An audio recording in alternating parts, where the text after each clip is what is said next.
Friends, मैं ज्योति पाराशर आपके साथ CS स्टडी पॉइंट में स्वागत करती हूँ। और हम आज डिस्कस करने वाले हैं जो 9th क्लास में इंटरप्रेन्योर जो स्किल 1 है। हमने 10th का तो हमने किया ही, अब हम 9th का डिस्कस करने वाले हैं। वैसे तो सेम ही मीनिंग है, बट यहाँ पे थोड़ा सा उसको कंसेप्ट को थोड़ा सा डिफाइन कर रखा है। यू नो दैट कि इंटरप्रेन्योरशिप और बिजनेस क्या है, पढ़ते हैं। ठीक है, हमारे जो हम डिस्कस करने वाले फर्स्ट सेशंस को, ठीक है, इसमें मीनिंग क्या है इंटरप्रेन्योरशिप का, मीनिंग क्या है हमारा इंटरप्रेन्योर का, मीनिंग क्या होता है टू टेक, मतलब अपने हाथों में लेना किसी चीज़ को। ये बात आपको समझ में आई क्या? अपने हाथों में लेना उस चीज़ को। अब यहाँ पे क्या है बच्चे, यहाँ पे entrepreneurship is the ability to start a new business, to learn and profit, produce producting to और making of a good service to meet and the requirement of customer. कि यहाँ पे इंटरप्रेन्योरशिप में हम क्या करते हैं, हम ऐसी बिजनेस को स्टार्ट करते हैं और ऐसा प्रोडक्शन बनाते हैं कि जो मार्केट में जाके हमें रिक्वायरमेंट, जो उनकी रिक्वायरमेंट को जाने और कस्टमर को हम दे पाएँ। ठीक है, ये बात आपको समझ में आई।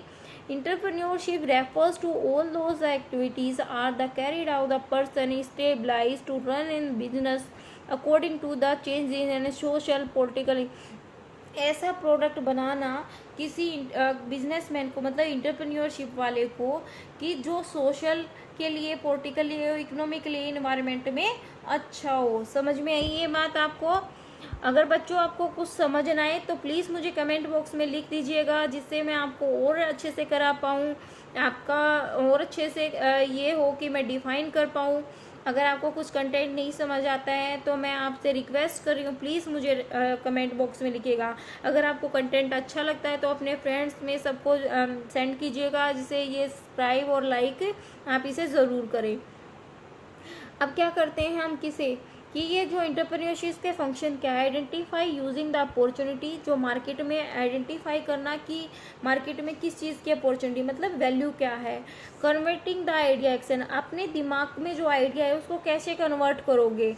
Understanding the promotional and activity launch through the enterprise, की आपने जो एक्टिविटी परफॉर्म की उसका प्रमोशन, और the determine the excellence of the he और सर्व, की आपको इस फील्ड में जो भी आपको मतलब हायर करने हैं तो उसको आपको वहाँ पे चेक करना है।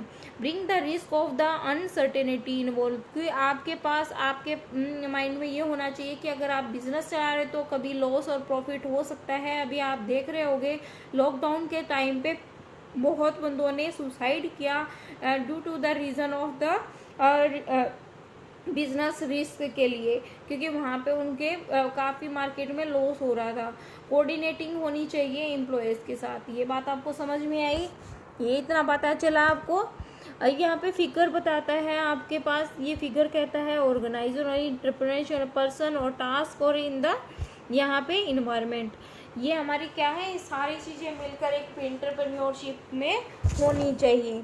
ठीक है, अब हम बात करें तो इसने एक सारी चीज़ें डिफाइन कर रखी हैं यहाँ पे। इंटरप्रेन्योरशिप इज द पर्सनैलिटी, ये क्या कहता है कि जो हमारी डिपेंड करती है स्किल और क्वालिटी पे। किस पे डिपेंड करती है? हमारी स्किल और क्वालिटी पे। जो हमारी स्किल होती है, जो हमारे ट्रेड्स होते हैं, डिटरमाइन द इंटरप्रेन्योरशिप को।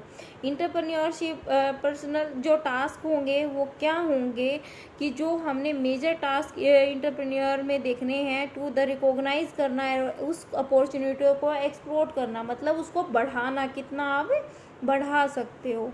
ये बात आपको समझ में आई? इंटरप्रेन्योर इन्वायरमेंट, अब इन्वायरमेंट की बात की जाए तो यहाँ पे आपने इंफ्रास्ट्रक्चर देखना है, रिसोर्स देखने हैं, और आपने कम्पिटिटिव देखने हैं, प्लेजर और सोशल वैल्यूज़ देखनी है, और उसके रूल भी देखने हैं कि आप अगर कोई प्रोडक्ट यूज़ कर रहे हो तो कोई ऐसा तो नहीं कि जो हम इलीगल ट्रिक से यूज़ कर रहे हों। ठीक है, और द ऑर्गेनाइजेशनल कंटेक्स्ट देखना है कि जो आप the immediate and the sitting in which the create and the entrepreneur work take of place, जो आपने यहाँ पे अब स्टार्ट कर रहे हो, it involve the structure, rule, policy and cultural human resource system. आपको ये चीज़ें देख के चलनी है। ये बात समझ में आई आपको। अब बात करते हैं कि यहाँ पे अपने स्टार्ट किया बिजनेस, तो कहता है कि ये इन चीज़ों को स्टार्ट करने से पहले बिजनेस को तो क्या है आइडिया। अगर आपने कोई बिजनेस करना है तो आपके माइंड में एक आइडिया होना चाहिए कि मुझे इस बिजनेस में इंटरेस्ट है। क्या कहते हैं गेटिंग मनी और मटेरियल, आपके पास मनी होनी चाहिए और मटेरियल होना चाहिए उस बिजनेस में इन्वेस्ट करने के लिए। अंडरस्टैंडिंग कस्टमर नीड, आपको जो कस्टमर की मार्केट में नीड है, अभी किसी ने ये कहा कि मुझे ऐसी कपड़े धोने की मशीन चाहिए कि मुझे उसमें कपड़े भी अपने आप ही उठा के डाल ले, तो आप ये देखोगे कस्टमर की डिमांड क्या है।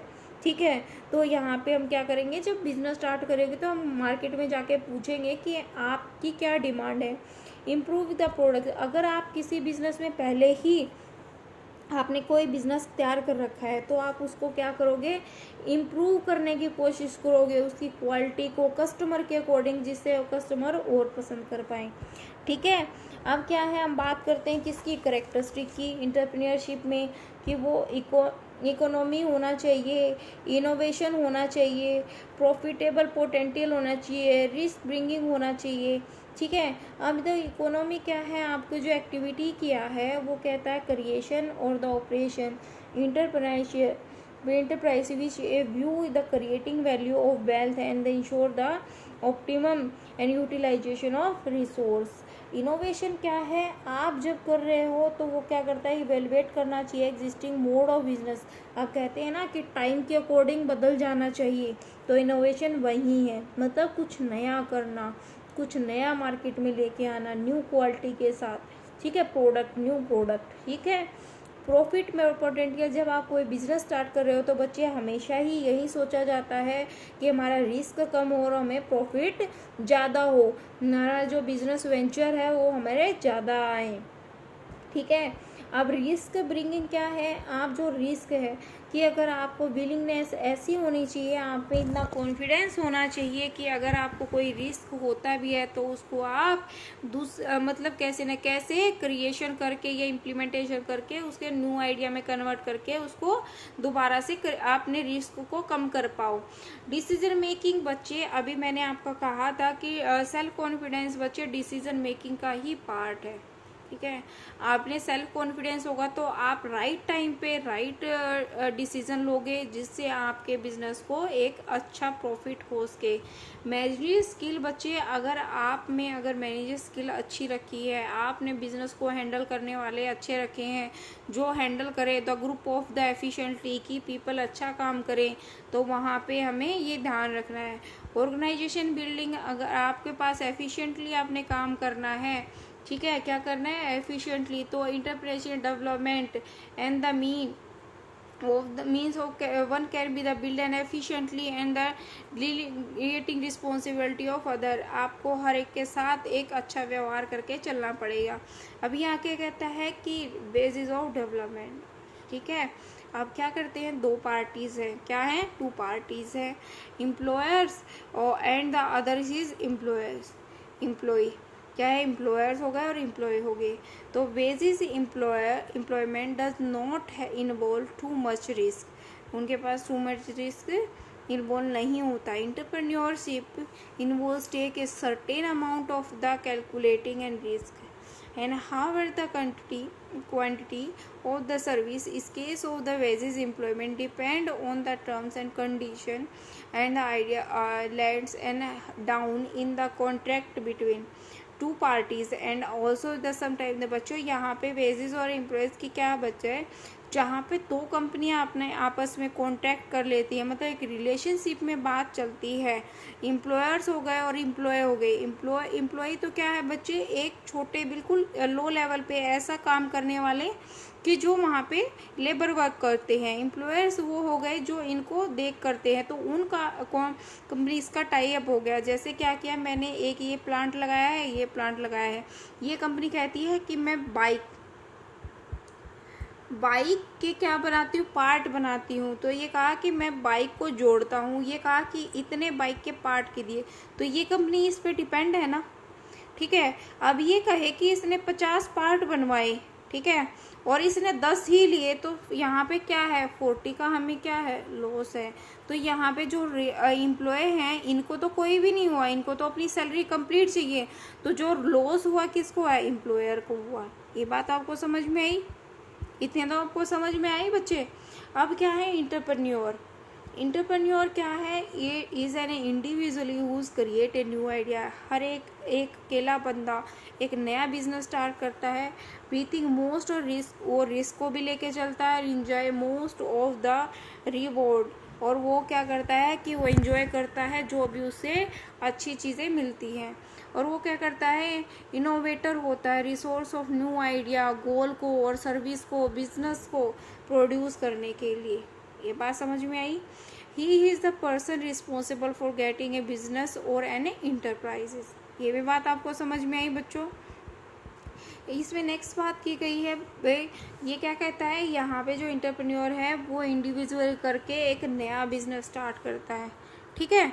अब क्या कहता है कि रोल ऑफ इंटरप्रेन्योर, रोल क्या है बच्चे, वही इनिशिएटिव होना चाहिए, उसका एक उद्देश्य होना चाहिए कि कोई भी अपॉर्चुनिटी है, राइट अपॉर्चुनिटी को राइट टाइम पे करे, विजन उसका एक उद्देश्य है, उस गोल को अचीव करे, मोटिवेशन होना चाहिए। आप एक सक्सेसफुल तभी इंटरप्रेन्योर बन सकते हो, आपका एक मोटिवेशन होना चाहिए। वाइल्ड नॉलेज होनी चाहिए, मतलब उसके बारे में कि मार्केट में क्या है, कंज्यूमर क्या एट्रीब्यूट क्या है, जो टेक्नोलॉजी है वो क्या है, ठीक है। वाइड मतलब बहुत, मतलब आसपास की सारी नॉलेज। इंडिपेंडेंट थिंकिंग होनी चाहिए, मतलब दूसरे के पास में इन्फ्लुएंस नहीं होना चाहिए, खुद के डिसीजन होने चाहिए। आइडिया और क्वेश्चन है। Willingness to assume a risk, कि उसके अंदर ये विलिंगनेस होनी चाहिए कि यहाँ पे मुझे लॉस होने वाला है, तो मैं कैसे उसको फाइंड आउट करूँ और कैसे उसको कम कर पाऊँ। सेल्फ कॉन्फिडेंस की बात की जाए, वही डिसीजन कि उसके सेल्फ कॉन्फिडेंस होना चाहिए किसी भी टाइप के, किसी या a person whose lack of condition, जो आइदर तो भी वो जे हम हिमसेल्फ या herself nor in the inspire others work, तो वो इंस्पायर ना कर पाए, तो सेल्फ कॉन्फिडेंस हो रही है। मेंटल एबिलिटी, उसकी जो सोचने की क्षमता होनी चाहिए वो इतना इंटेलिजेंट होना चाहिए, उसकी क्रिएटिविटी थिंकिंग होनी चाहिए। गुड ऑर्गेनाइजेशन, गुड ऑर्गेनाइजर क्या होता है बच्चे, जो इंटरप्रेन्योर होता है together all the resource required to starting up and the enterprise and other to the produce goods, कि वो अपने जो उसमें कच्चा जो माल होता है कि वो अपने आप ही उसको प्रोड्यूस करना स्टार्ट कर दे। हाईली ऑप्टिमिस्टिक, मतलब उसके जो ऑप्टिमिस्टिक आशावादी होना चाहिए किसी काम को करने के लिए, ठीक है। कम्युनिटी एबिलिटी, जो उसकी कम्युनिटी एबिलिटी है, इज सक्सेसफुल रिलेशनशिप होना चाहिए किसी के साथ। अगर आप काम कर रहे हो उसके साथ जो है रिटर्न, जो स्पोकन या नॉन वर्बली जो भी आपकी बॉडी लैंग्वेज होती है कि वो बहुत अच्छी होनी चाहिए, इन फ्यूचर आपके रिलेशन अच्छे रहें। टीम लीड प्लेयर का मतलब है टीम लीडर की तरह।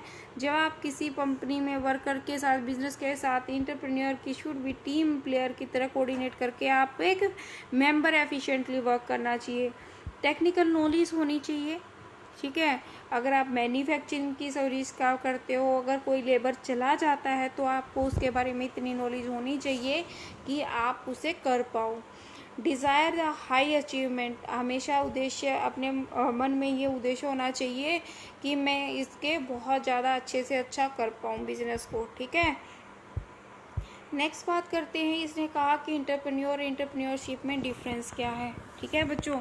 अब भी देखो हमने पढ़ा इंटरप्रेन्योर क्या है यहाँ पे और इंटरप्रेन्योरशिप। इंटरप्रेन्योर क्या है, entrepreneurs are a people whose a vision that he recognize the pressure opportunity create an stabilize business और noon take into the account the risk. यहाँ पे इंटरप्रेन्योर क्या है कि ऐसा एक इंडिविजुअली पर्सन एक काम करता है, उसका एक उद्देश्य होता है न्यू वेंचर करने का और वो अकाउंटेड रिस्क इन्वॉल्व करने का, वो सारे रिस्क उठाता है। इंटरप्रेन्योरशिप क्या करता है कि अंडरटेक करता है जो न्यू प्रोडक्शंस की है उसमें क्या लेबर आएगी, अरेंजिंग करता है लेबर्स, रूम मटेरियल्स के बारे में। सेकंड क्या है, entrepreneur is a person who is the visualization, उसके पास विजुअलाइजेशन होता है बिजनेस के वेंचर्स को लेके, goes to be how to create कि आप कैसे क्रिएट करोगे। इंटरप्रेन्योरशिप में हम क्या करते हैं, means to be the new organization are founded there the resultant job, कि आपने जो किया तो हम उसको कैसे रिजल्ट में लेके आए, कि वो कैसे एक वेल्थ क्रिएशन बन जाए, अच्छी क्रिएशन। ठीक है, अब यहाँ पे क्या बात करते हैं, the entrepreneurship is the individual term which the identify the opportunity gather the necessary resource create ultimately resource for the performance of organization. ठीक है, इंटरप्रेन्योरशिप क्या कहता है, process of creating values and the beginner together a unique package of resource exploit a opportunity. यहाँ पे हम क्या करते हैं कि हम इंटरप्रेन्योरशिप क्या कहता है कि मुझे एक ऐसी वैल्यू देनी है और हमें ऐसा यूनिक पैकेज देना है कि हम उस चीज़ को मार्केट में ज़्यादा से ज़्यादा उतार पाएँ। ये बात समझ में आई बच्चों। हम आज इतना ही करते हैं। आई होप सो आपको समझ आया होगा। अगर नहीं समझ में आता तो प्लीज़ मुझे कमेंट बॉक्स में लिखिएगा, जिससे मैं आपको और अच्छे से करा पाऊँ। Thank you so much. आज के लिए इतना ही।